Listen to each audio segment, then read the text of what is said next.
Meu amigo, o que não faltam são economistas, gente do mercado financeiro, grandes empresários que estão profundamente arrependidos de ter feito o L lá em 2022. Agora temos o caso da senhora Helena Landau, que foi membro do governo do Fernando Henrique Cardoso. Na verdade, ela participou da questão ali da desestatização, ou seja, das privatizações, estava ligada ao BNDES na época do FHC, participou também da campanha da Simone Tebet, mas ela votou sim no Lula no segundo turno contra o Bolsonaro, declarou o voto no Molusco e agora diz o seguinte, né, que ela lamenta não ter privatizado mais na época que ela pôde lá atrás, porque quando o PT assume o governo, o resultado das estatais e dos fundos de pensão é sofrível quando não é desastroso. Pois é, meu amigo, a coisa realmente está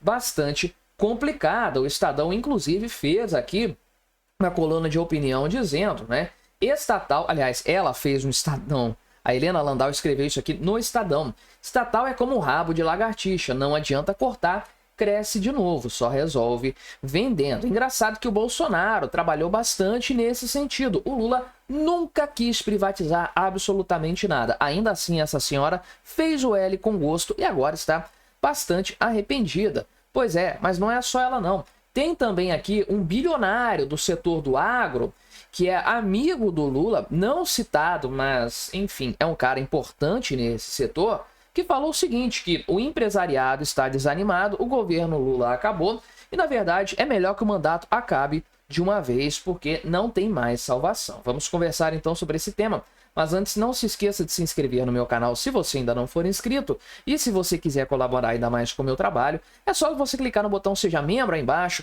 com valores a partir de R$ 1,99 por mês. Isso me ajuda bastante, pode ter certeza disso. Então, olha só.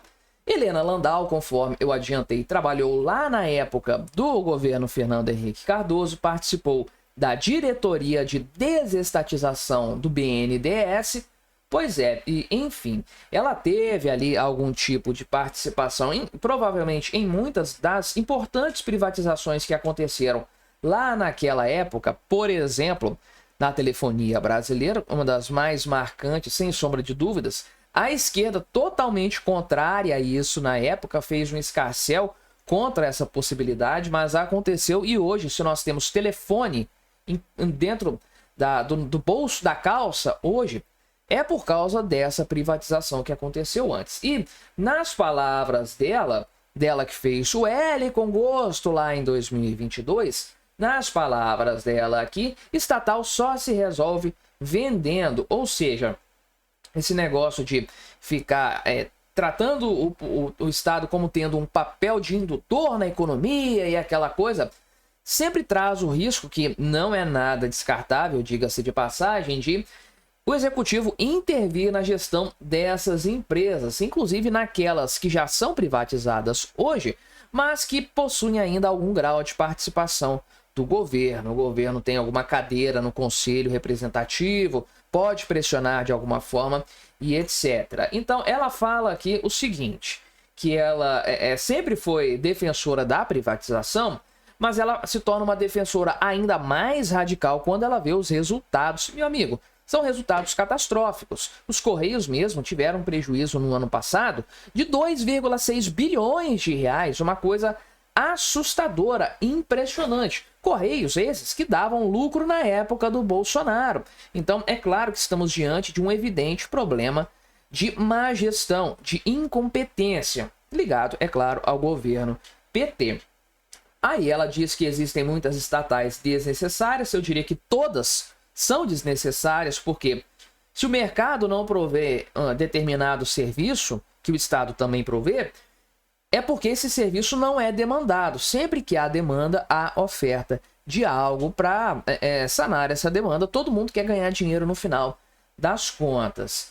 Mas, além disso aqui, o governo tem participações minoritárias em várias empresas aí, por meio, é claro, de vários fundos.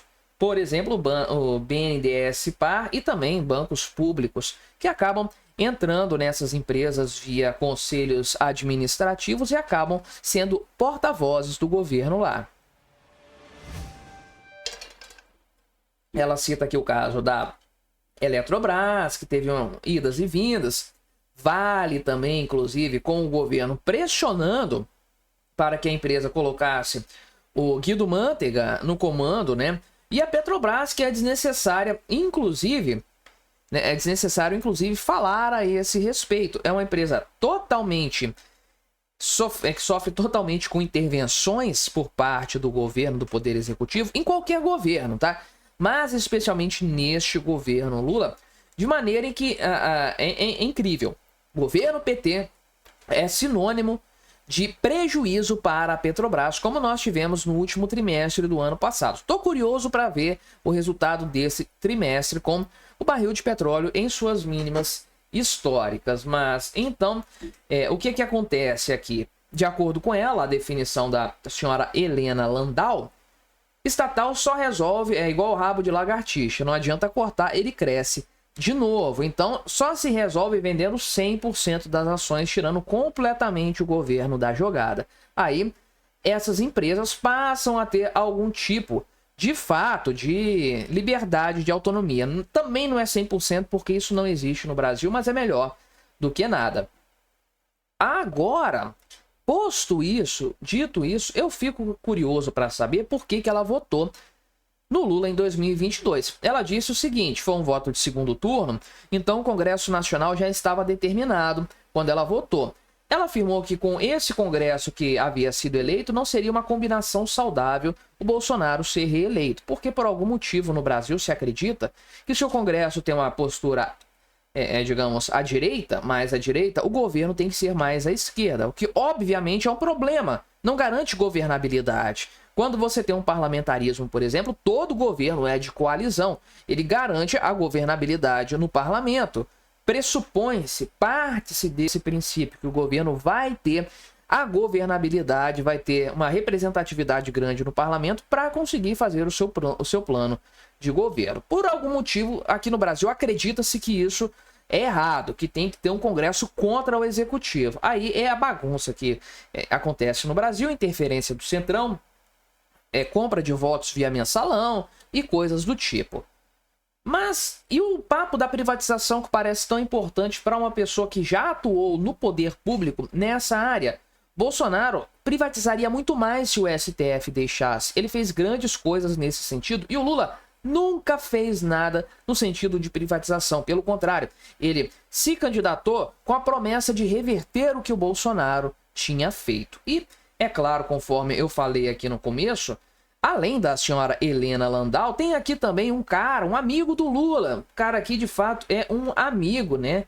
Tem uma amizade longa com o Lula. E é o seguinte, ele é um bilionário do agronegócio. Será que é o povo lá da JBS? Não sei.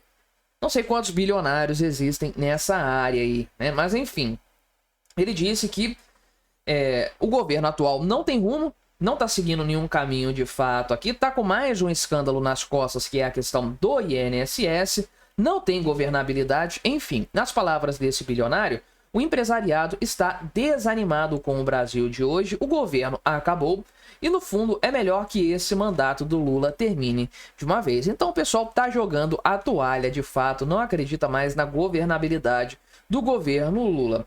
E bem, o empresariado já percebeu isso, muitos fizeram L também, tá? Só que a verdade é que hoje é difícil encontrar quem esteja do lado, plenamente do lado do governo Lula. Esse bilionário falou que o Lula não tem capacidade de virar o jogo, porque está cometendo os mesmos velhos erros, reforçados por decisões desastrosas, inclusive o negócio de receber aquela ex-primeira-dama do Peru, condenada por corrupção, o que é um absurdo completo, sem sombra de dúvidas. E, enfim, o que os empresários fazem hoje, nas palavras dele, é sobreviver mantendo as operações, mas com pouca esperança nesse período de travessia. Enfim, o Lula está isolado, essa é a verdade. Quem fez o L com gosto não está disposto a fazê-lo novamente no ano que vem, não está disposto a apostar num governo fadado ao fracasso como esse aqui. E a grande preocupação, de fato, que eu já repercuti aqui antes no canal, inclusive, é: será que o Brasil consegue atravessar esse finalzinho de governo Lula? Talvez não. Mas me diga aí, o que você achou da minha análise? Colabore com o nosso debate. Se inscreva no meu canal se você ainda não for inscrito e até a próxima.